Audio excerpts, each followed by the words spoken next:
Mis hermanos, Dios me los bendiga.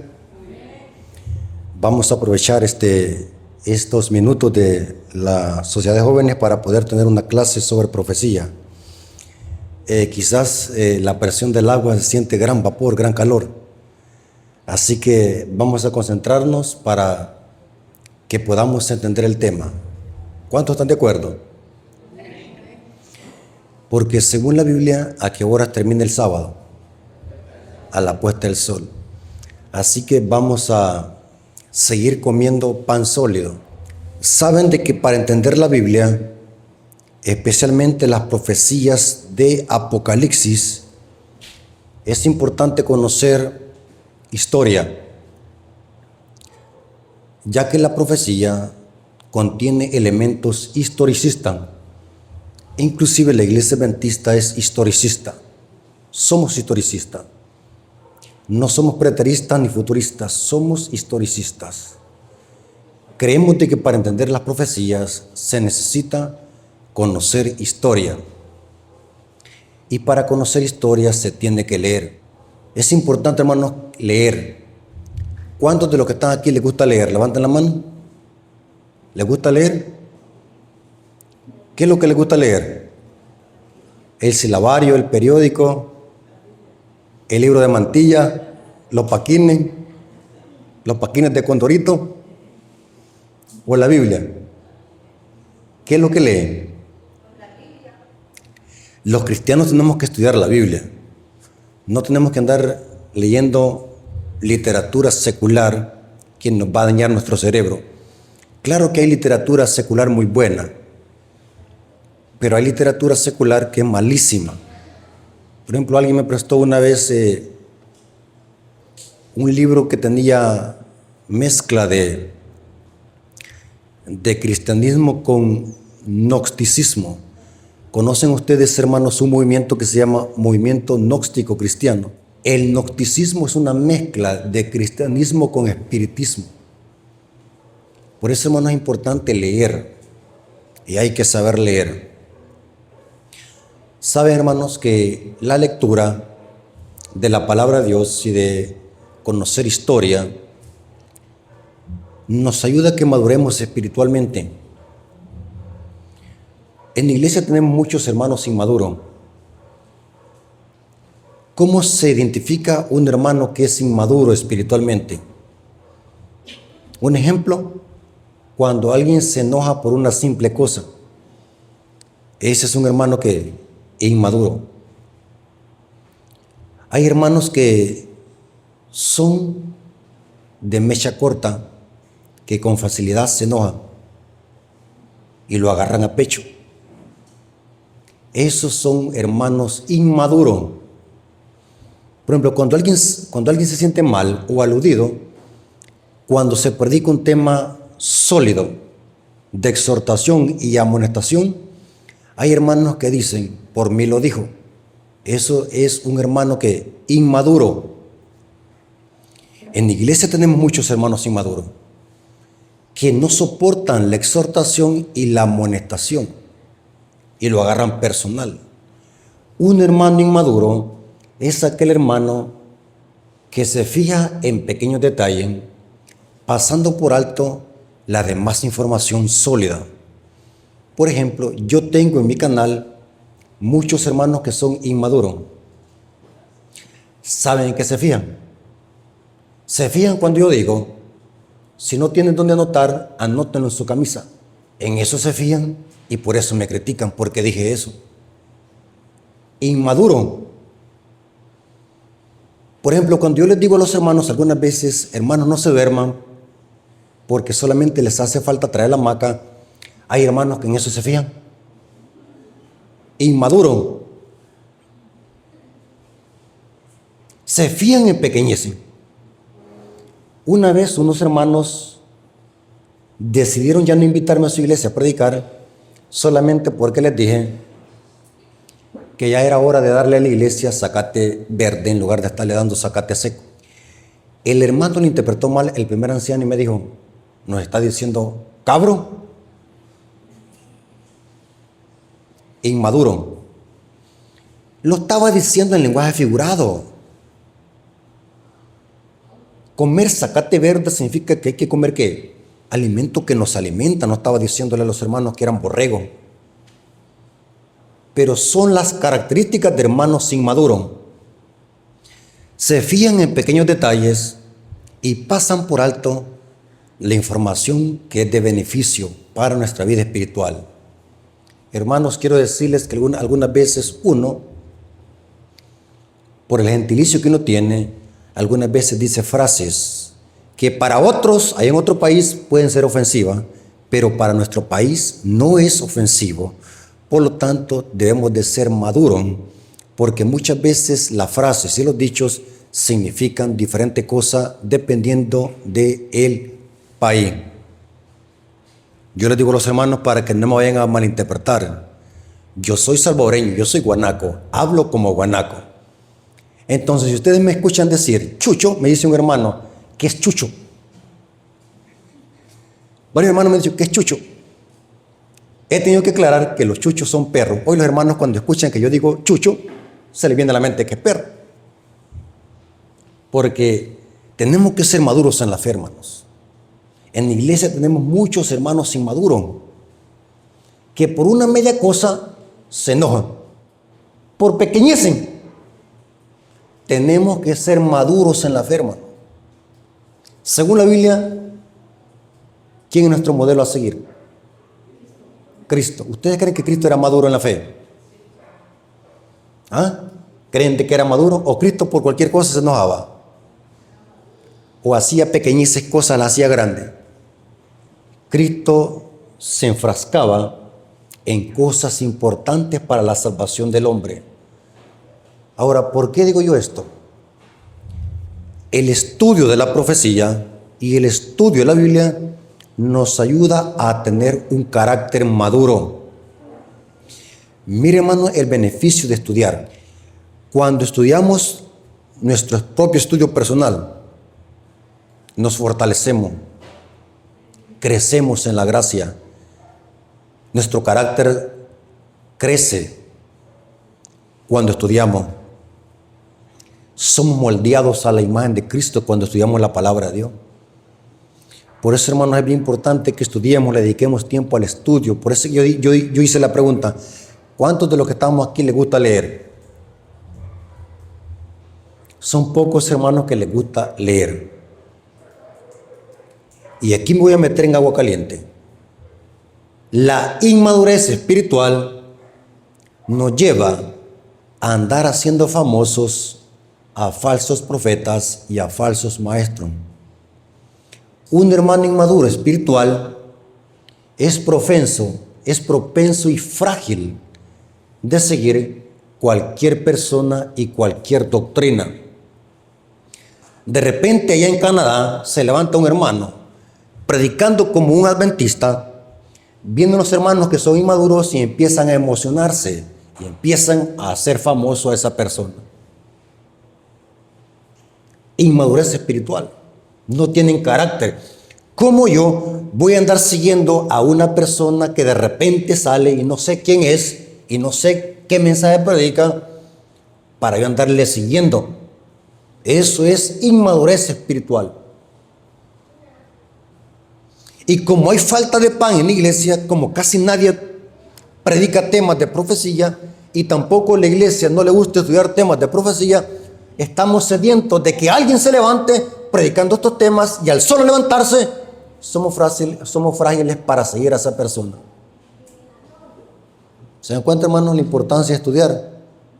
¿Cuánto tiempo le dedicamos al estudio a la Biblia? ¿Cuánto tiempo le dedicamos al estudio del Espíritu por profecía? Y se los aseguro que si yo no dedicara tiempo al estudio de la Biblia, dígame usted, ¿a qué me subiría aquí en el púlpito? A decir solamente disparate e incoherencia. Ustedes son bendecidos, hermanos, y lo digo con sinceridad. Ustedes, la Iglesia de la Esperanza, son bendecidos porque escuchan temas de profecía bíblica que casi nadie toca y casi nadie predica. Son bendecidos, hermanos. Así que ¿cuánto le dan gracias a Dios? Somos una iglesia profética que nos encanta la profecía. Por eso, hermano, en mis videos cada momento Digo, ¿de qué iglesia soy? La iglesia adventista de la Esperanza Tecoluca. Esta iglesia se ha hecho famosa. Muchos hermanos dicen, yo quiero ir a la iglesia donde el hermano Rafael va, porque ahí predican temas de profecía. Imagínense, la gente está sedienta. Yo quiero felicitar a esos líderes de esa iglesia porque permiten de que el hermano Rafael Díaz predique temas de profecía. Quiero ir a esa iglesia. Entonces no se extrañen, hermanos, si ven todos los sábados hermanos que vienen aquí a la iglesia. Porque esta iglesia de la Esperanza se ha hecho famosa. ¿Por qué? Porque siempre a esta iglesia le ha gustado que se predican temas de profecía. ¿Se acuerdan, hermanos? Que siempre nos ha gustado que se predican temas de profecía. Y eso vamos a hacer hoy. Así que tomen sus Biblias, hermanos, porque vamos a profundizar en profecía apocalíptica. No se vayan a enojar. Vamos a comer zacate verde. Vamos a comer zacate verde. ¿Es correcta esa frase? Sí, porque según la Biblia, simbólicamente, ¿qué somos? Oveja de su prado. ¿Qué comen la oveja? Pasto verde. Lo que pasa es que yo lo dije en salvadoreño, en el lenguaje guanaco, zacate verde, pero es pasto verde. Así que vamos a comer zacate verde. ¿Estamos preparados? Ok. ¿Saben algo interesante? El diablo imita en todo a Cristo. Si Cristo hace algo, no tarda el diablo en imitarlo. Pero para saber eso tenemos que conocer mucho, hermanos. Ya viene, hermanos, la famosa Navidad. ¿Qué es lo que hacen los hermanos inmaduros? Se enloquecen. No tengo miedo de decirlo. Hermanos inmaduros se enloquecen para Navidad. La evidencia de eso, ¿cuál es? Los templos quedan vacíos. Ya en enero vienen apareciendo de goma los hermanos. ¿Es cierto que para los días festivos las iglesias quedan vacías? ¿Me estoy mintiendo? Se ponen vacías porque los hermanos andan en farándula. Ya viene la famosa Navidad. ¿Cómo se llama un muñeco gordo con un traje de rojo y con una gran barba que lo dibujan con un saco lleno de juguetes? ¿Cómo se llama? ¿Qué otro nombre se le da? Papá Noel. ¿Saben de qué es un demonio? Santa Claus es un demonio.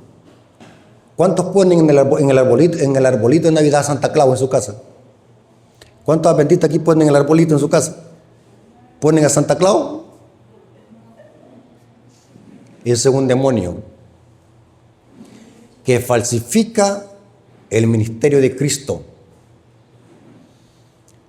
¿De dónde viene Santa Claus? ¿Del polo qué? Norte. Según Isaías, ¿dónde vive Dios?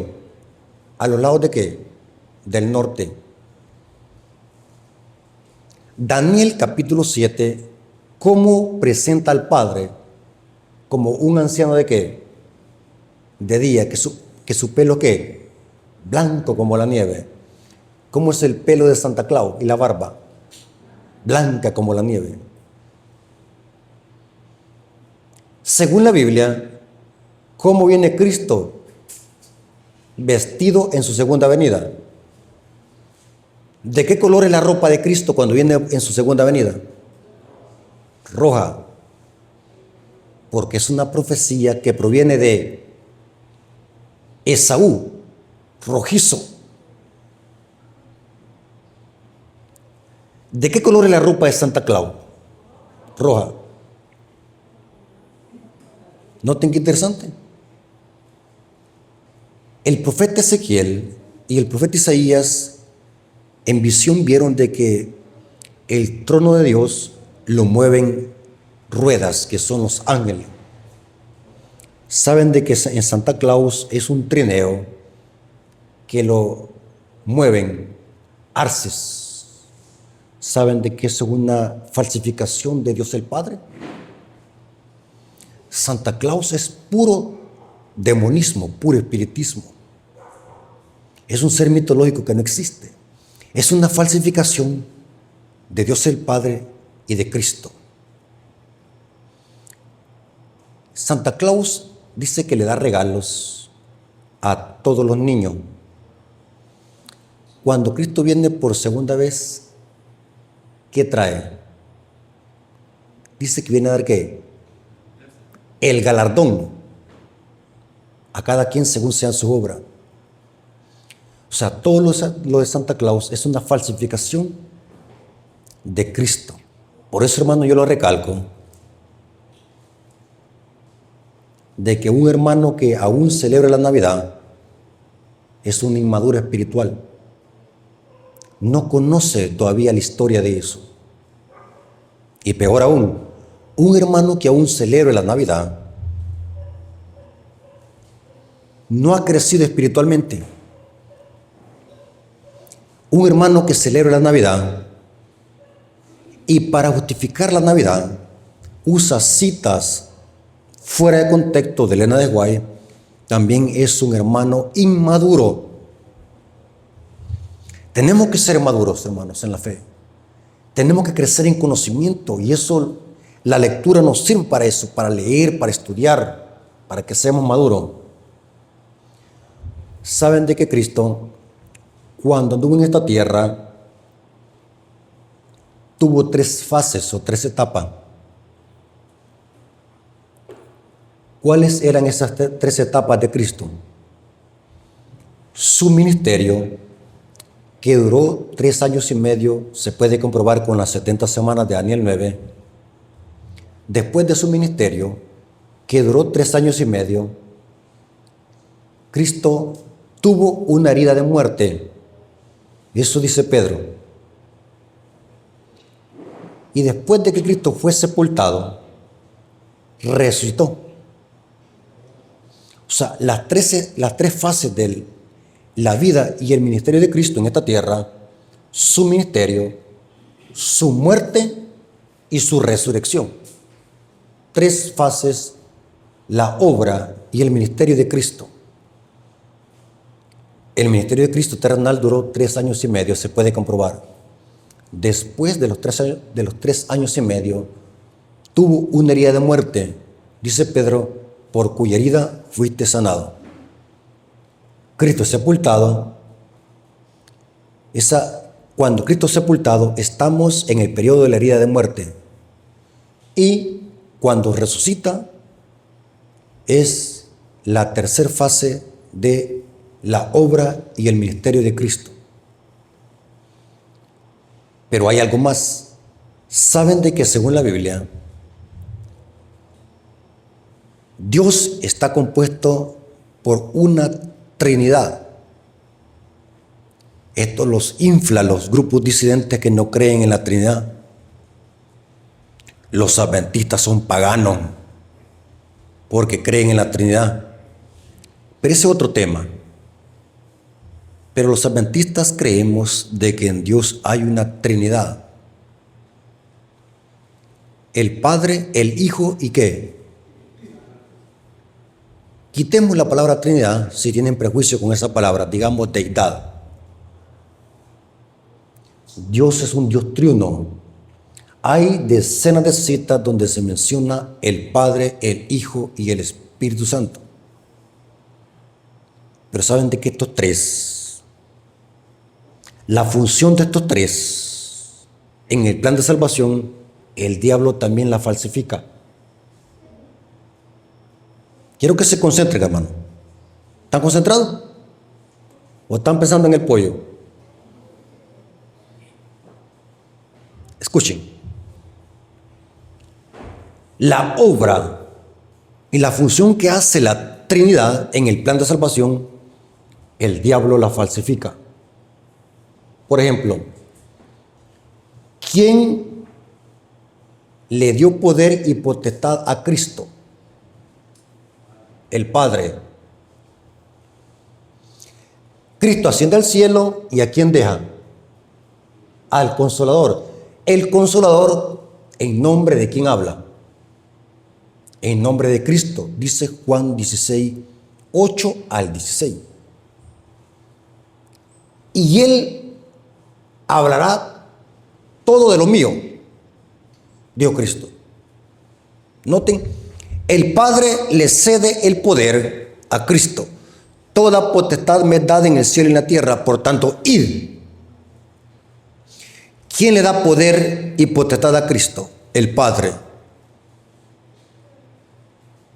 Noten. Y el Espíritu Santo habla en nombre de ¿quién? De Cristo. Padre, Hijo y Espíritu Santo. ¿Saben de qué esto mismo falsifica el diablo? En Apocalipsis 13 vemos estas mismas acciones del diablo. A la bestia, ¿quién le cede el trono? ¿Y quién le da potestad a la bestia? El dragón.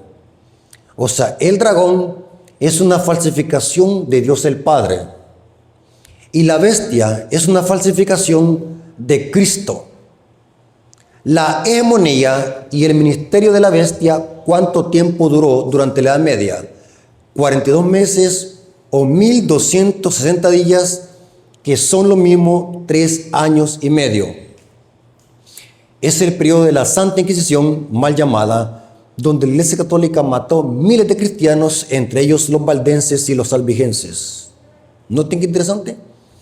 El dragón le cede el poder a la bestia, así como el Padre le cede el poder y la potestad a Cristo. Ahora, ¿dónde esperamos encontrar al tercer integrante de la Trinidad satánica?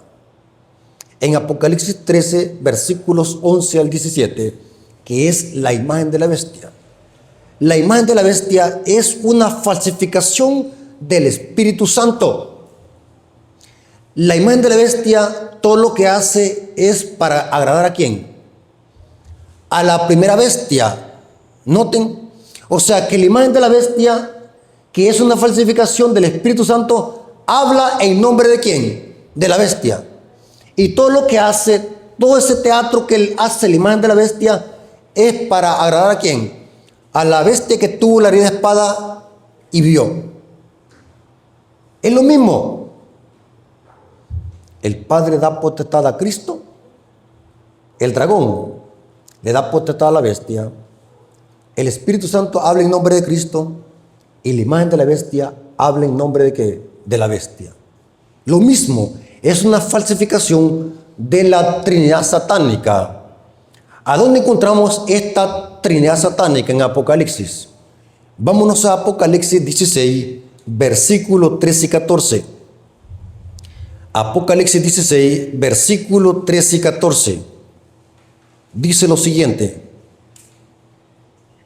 Apocalipsis 16, versículos 13 y 14.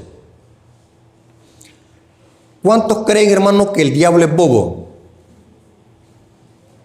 ¿Saben que es una persona boba? Dígame usted otra palabra para bobo. Nosotros decimos aquí, esta hermana es bien menso. En lugar de ser manso, es menso. ¿Qué es menso? Otra palabra. Ingenuo, simple, tonto. ¿Cuántos creen de que el diablo es tonto? Los tontos somos nosotros porque nos damos a engañar. Pero el diablo no es tonto. ¿Cuántos creen, hermanos, que tiene sentido falsificar un billete de a $15? ¿Tiene sentido falsificar un billete de a $15? No, ¿por qué? Porque no existe. El diablo no es bobo. Entonces, ¿qué es lo que es el diablo? Falsificar lo que existe. Si no existe la Trinidad, ¿para qué el diablo la va a falsificar? Contésteme la pregunta. Si el dragón falsifica al Padre, la bestia falsifica a Cristo y la imagen de la bestia falsifica al Espíritu Santo, significa que existe una deidad en Dios. Los disidentes antitrinitarios dicen, no, solamente existe el Padre y el Hijo, porque no creen en la tercera persona de la deidad, que es el Espíritu Santo. Pero aquí mi Biblia dice que el diablo tiene una trinidad. Apocalipsis 16, versículo 13. Y vi salir de la boca del dragón. ¿El dragón a quién falsifica? Al Padre. Y de la boca de la bestia, ¿a quién falsifica la bestia? A Cristo. O sea que la bestia es el anticristo. El dragón es antipadre y el falso profeta es el antiespíritu. Y vi salir de la boca del dragón y de la boca de la bestia y de la boca del falso profeta 3, no dice don, 3 espíritus inmundos a manera de rana. Interesante. Ahora vamos a ver algo también que menciona Apocalipsis 13. Recuerden de que estamos desmenuzando Apocalipsis 13. ¿Vamos bien hasta acá, hermano? ¿No se me han perdido? ¿Está claro? Así como Cristo tuvo un ministerio terrenal, también el diablo falsifica esas 3 fases de Cristo. Ahora, vamos a ver solamente la bestia hoy. Quiero que nos enfrasquemos en la bestia.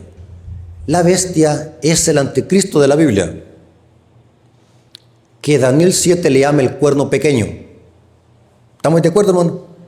El cuerno pequeño es lo mismo que la bestia de Apocalipsis 13 por las características, que Pablo le llamó el hombre de pecado y el hijo de perdición. Es el mismo sistema con diferentes nombres. No se pierdan. El cuerno pequeño es el mismo anticristo que Juan le llama la bestia. Dije al principio que ¿cuántas fases tuvo el ministerio de Cristo? ¿Cuántas? 3. ¿Cuáles fueron? Su ministerio de 3 años y medio, su herida cuando muere y cuando resucita. 3. ¿Saben de qué la bestia falsifica esto? Se lo voy a demostrar. Apocalipsis 17, versículo 8. Apocalipsis 17, versículo 8 dice: la bestia que ha visto era y no es, y está para subir del abismo e ir a perdición. ¿Cuántas fases se mencionan aquí de la bestia? La bestia que has visto era y no es, y está para subir del abismo. La bestia tiene 3 fases: cuando era, cuando no es y cuando está por subir ¿qué? Del abismo.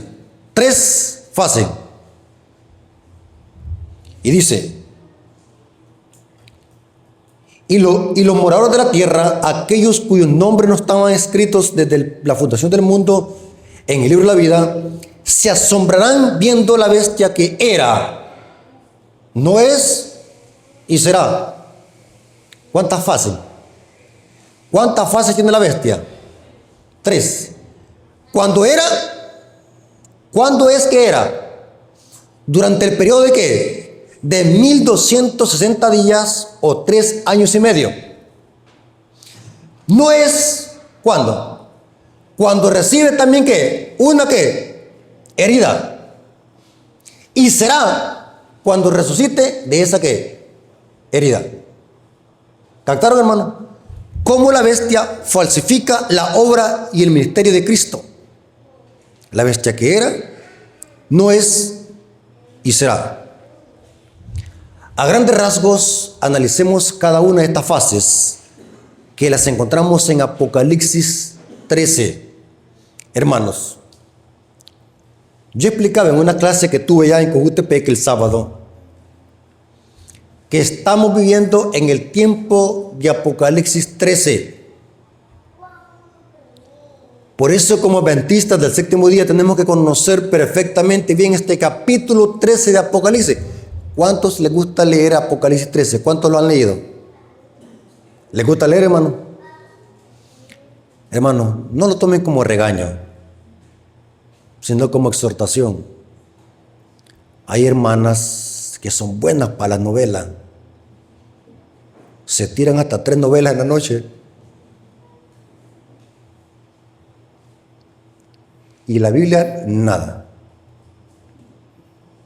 Hoy voy con los hermanos. Hay hermanos que son buenos para ver partidos del Real Madrid con el Barça. Les encanta ver la selecta.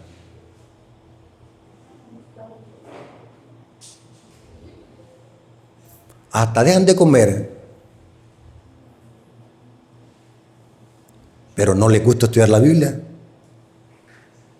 Son ignorantes de estos temas. Pero ¿qué pasa cuando viene un terremoto? ¿Qué pasa cuando viene un terremoto?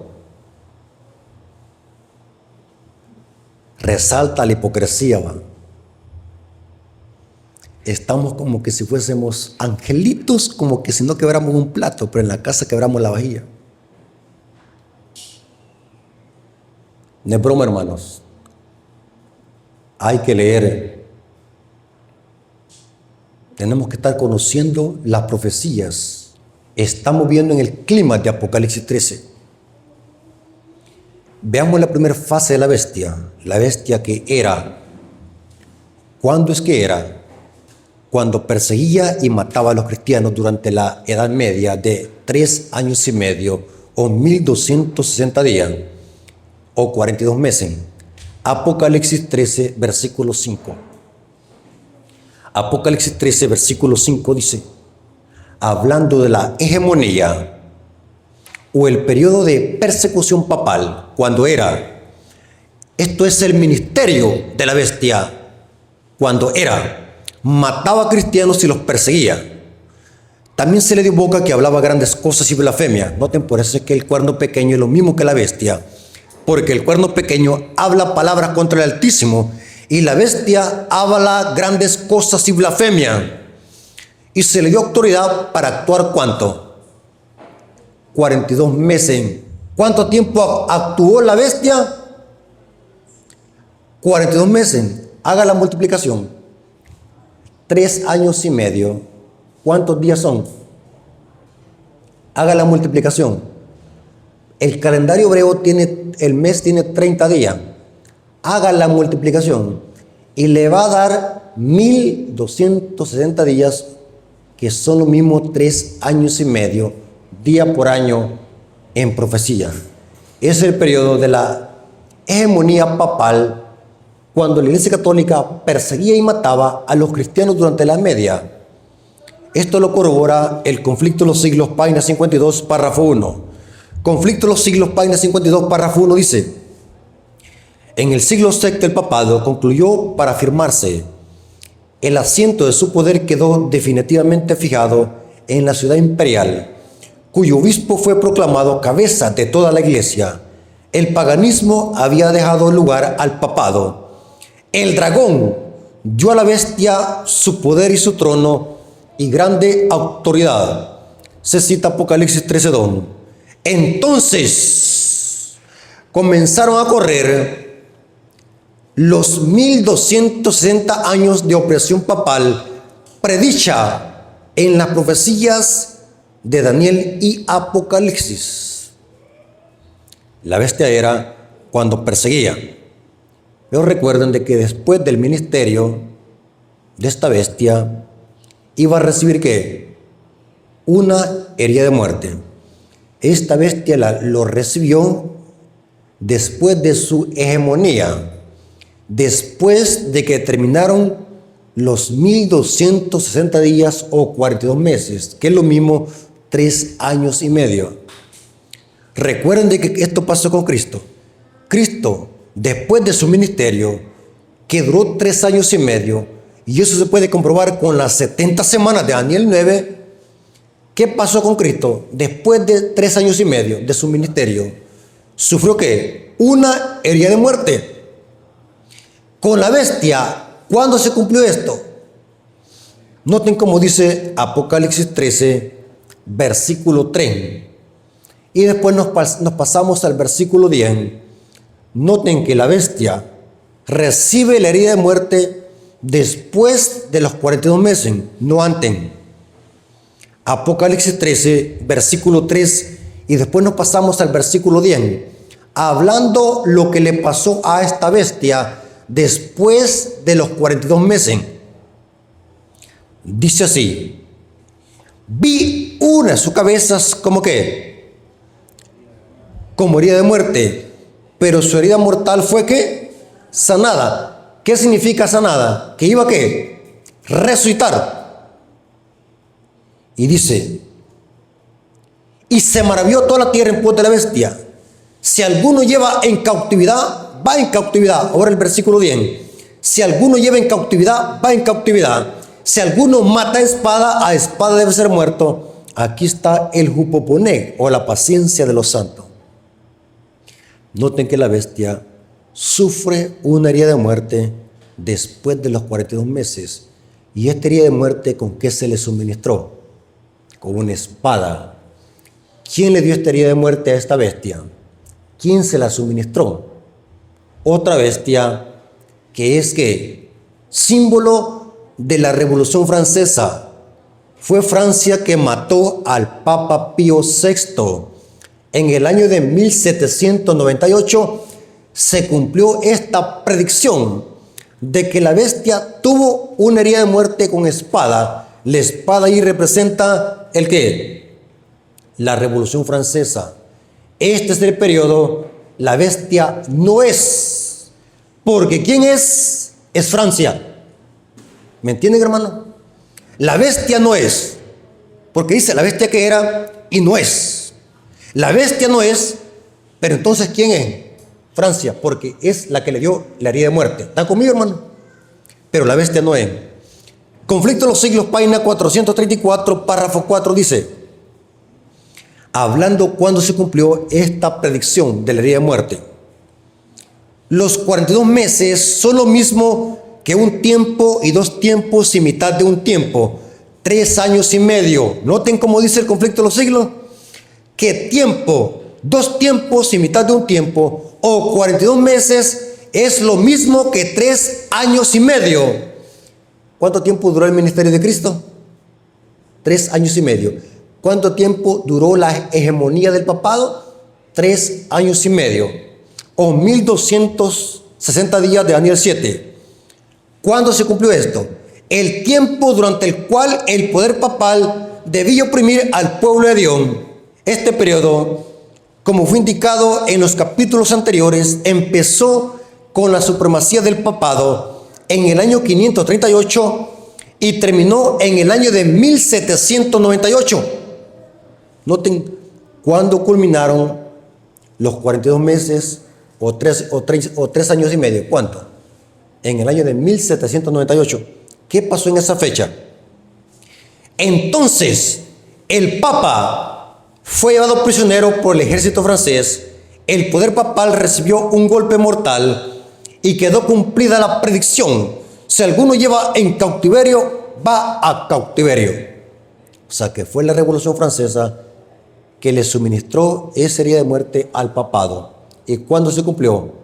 En el año de 1798, cuando Napoleón Bonaparte comanda al general Alexandre Beltier para que lleve prisionero al Papa. Dice la historia que el Papa Pío VI estaba celebrando una misa en la Basílica de San Pedro, celebrando su 23º aniversario de Papa. Estaba celebrando. Dice que el ejército francés, las puertas estaban cerradas de la Basílica de San Pedro, una puerta grande. Dice que el ejército francés, con unas grandes hachas, derribó la puerta grande de la Basílica de San Pedro. Y el ejército francés entró a la Basílica de San Pedro a la hora de la misa. Imagínense qué espectáculo. Y llevaron prisionero al Papa Pío VI a Francia. Y un año después murió en cautiverio. La pregunta es: ¿por qué pasó esto? ¿Qué hizo el Papa para que lo llevara cautivo el ejército francés? Dice la historia que el Papa Pío VI andaba metido en una coalición europea para derrocar a la Revolución Francesa. Y Napoleón Bonaparte no le pareció bien esto. Noten que por un tiempo el papado se había llevado tan bien con Francia que la historia dice que el papado, el Vaticano, le llamaba a Francia la hija predilecta. Francia le hacía los mandados al papado. Inclusive Francia, la Revolución Francesa fue la que masacró a 50.000 hugonotes en Francia a las 2 de la mañana. 50.000 cristianos murieron en manos de la Revolución Francesa. Eso dice el conflicto de los siglos en el tema la Biblia y la Revolución Francesa. Lean. El Papa Pío VI andaba metido en una coalición para derrocar a la Revolución Francesa. Eso no le gustó a Napoleón Bonaparte. ¿Saben quién era Napoleón Bonaparte? Napoleón Bonaparte era el enemigo número 1 de los jesuitas. Los jesuitas le temblaban a Napoleón Bonaparte. Quien hacía temblar a los jesuitas era Napoleón Bonaparte. Consideraba como sus enemigos a los jesuitas. Y dijo Napoleón Bonaparte, para terminar con esta tiranía del papado, démosle un golpe en Francia y otro en Roma para cesar esas persecuciones. O sea, la herida de muerte sirvió para que cesaran las persecuciones medievales del papado. Noten, esa fue la etapa donde la bestia no era bajo el periodo de la herida de muerte. Pero recuerden de que la bestia tiene que resucitar. ¿Cuántos creen de que Cristo quedó en el sepulcro? ¿Cristo resucitó? ¿Sí? ¿Cuántos creen de que la bestia tiene que falsificar esto? La bestia tiene que resucitar. ¿Qué dice Apocalipsis 13, versículo 3? Y su herida mortal fue sanada. O sea que la fase y será es cuando que resucite y vuelva a perseguir. ¿Quién va a ayudar a la bestia a que resucite? La imagen de la bestia, que se va a formar ¿a dónde? En Estados Unidos. ¿Qué es la imagen de la bestia? ¿Quiénes van a ayudar al papado a sanar? Saben de que para que una herida sane, lleva un proceso de cicatrización. ¿Quién le va a ayudar al papado a sanar esa herida? Van a ser las hijas cuando se unan con el Estado y formen la imagen de la bestia para que por la fuerza se guarde el domingo en honor a ¿qué? A Roma. Y va a haber una minoría que no se va a someter a esa coalición y el diablo va a levantar una persecución sobre este remanente. O sea que la expresión y su herida mortal fue sanada significa que este sistema va a volver a perseguir como lo hizo durante ¿qué? Los 42 meses. Eso es subir del abismo e ir a perdición. Sube del abismo significa que la herida va a ser sanada y va a volver a perseguir. E ir a perdición, ¿qué significa ir a perdición? Va a haber un tiempo en la historia donde las aguas y los poderes políticos que ayudan a esta ramera se le van a volcar encima y la van a despedazar, así como los perros se hartaron las carnes de Jezabel. Ese es otro tema, que yo lo concuerdo con el secamiento del río Éufrates. Ese es otro tema. Pero es interesante que lo mismo que hace Cristo, la bestia lo falsifica. La bestia era, no es y será. Igual como Cristo tuvo un ministerio de 3 años y medio, tiene una herida de muerte, resucita y es ascendido al cielo. Mientras que la bestia sube del abismo, pero en lugar de irse para el cielo, va a perdición. Hermanos, estos temas son importantes que los debamos de estudiar. Yo he ido a grandes rasgos. Estos temas son profundos para dar seminarios completos de profecía. Pero yo sé, hermanos, que han entendido claramente el tema. Dios me los bendiga, hermanos, y feliz semana.